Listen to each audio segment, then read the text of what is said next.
Hey everyone, and welcome. Today we are pulling back the curtain on the hidden rules that kind of run your life, or at least your shopping habits. Seriously, behind every single thing you buy, there's this powerful economic logic at play, and we're gonna figure it out together.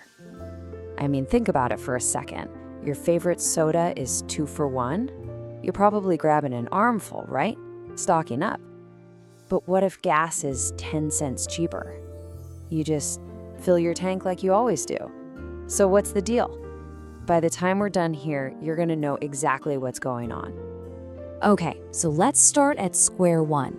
We've got to talk about the most fundamental relationship in all of economics, the connection between how much something costs and how much of it we actually want to buy. This is the bedrock of, well, everything else. So how do businesses predict what we'll do? They use this cool little tool called a demand function. Honestly, just think of it as a recipe. It's a formula that tells them how our desire for something changes when the price tag moves up or down. It's really the math behind our decisions. Let's see this thing in action. Look at this simple formula for a smartphone. If you plug in a price of 40 bucks, the formula spits out that people will want 20 of them. But check this out, drop that price down to just $20 and bam, the quantity people want jumps all the way to 60. It's a super clear pattern. The lower the price, the higher the demand. But let's be real, formulas can feel a little abstract, can't they? So let's do something way better. Let's actually visualize this. We're gonna turn that math into a picture. And that picture is called a demand curve. It's literally just the demand function drawn out on a graph. And you see how it slopes down? That one simple line tells you the whole story. As the price drops, the quantity people want to buy goes up. Simple as that. Think about pizza night. If a slice is $5, maybe your town only buys 100 slices total. But if you drop that price to $2 a slice, suddenly everybody's having a pizza party and they're buying 300 slices. If you put those dots on a graph, you'd get that perfect classic downward sloping demand curve. So, okay, we've established that when prices fall, we buy more. But the real million-dollar question for any business is, how much more? And that's exactly what we're diving into next, how sensitive we really are to these price changes. That sensitivity has a name. It's called Elasticity of Demand. And listen, this isn't just some dusty academic term. This is probably the single most important number for any company trying to sell you something. It tells them if a price cut will just cause a little bump in sales or a total tidal wave. For example, right? Imagine a movie theater raises ticket prices by 10%, and in response, attendance plummets by 15%. All you do is divide that drop in demand, the 15%, by the price hike, the 10%. What do you get? 1.5. And since that number is bigger than 1, it tells us that demand was super sensitive, or as economists say, it was elastic. So this really breaks down into two huge categories. On one hand, you've got elastic demand. That's our soda example.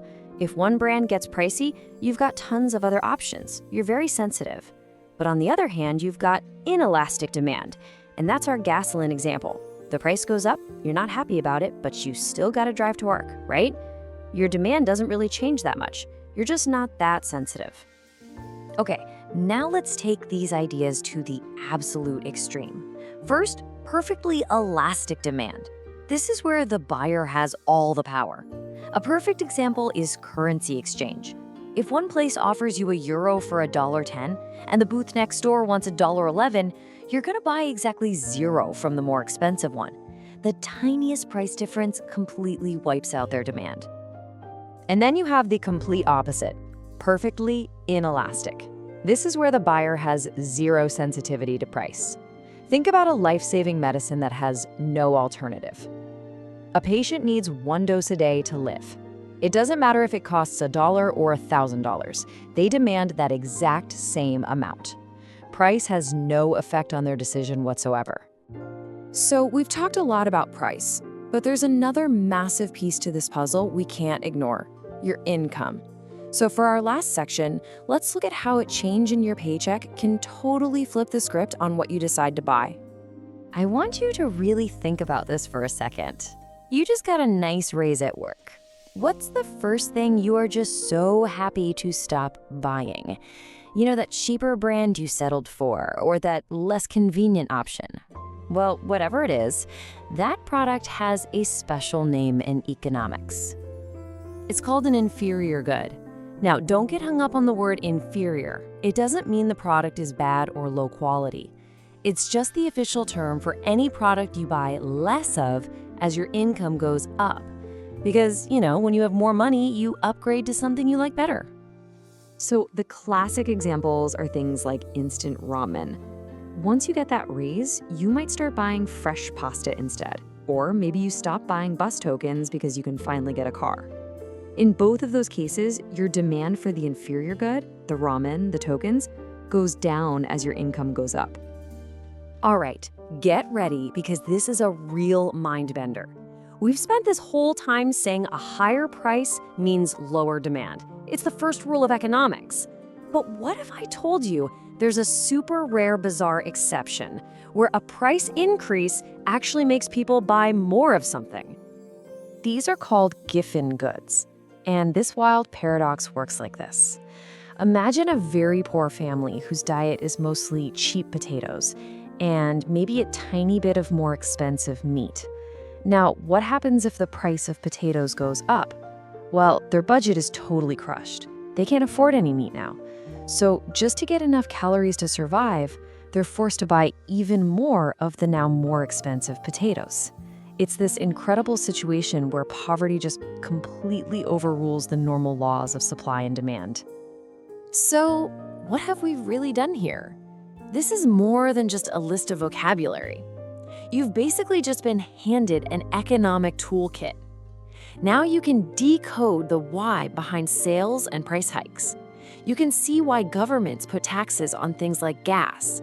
And you can recognize the forces that are shaping your own choices every single day. And that brings me to one last thing for you to think about. Using everything we just talked about, take a look at your own budget. What is the one inelastic thing that has the most power over your wallet? Is it your rent, your phone bill, your morning coffee? Figuring that out, well, that's the first step to becoming the master of your own personal economy.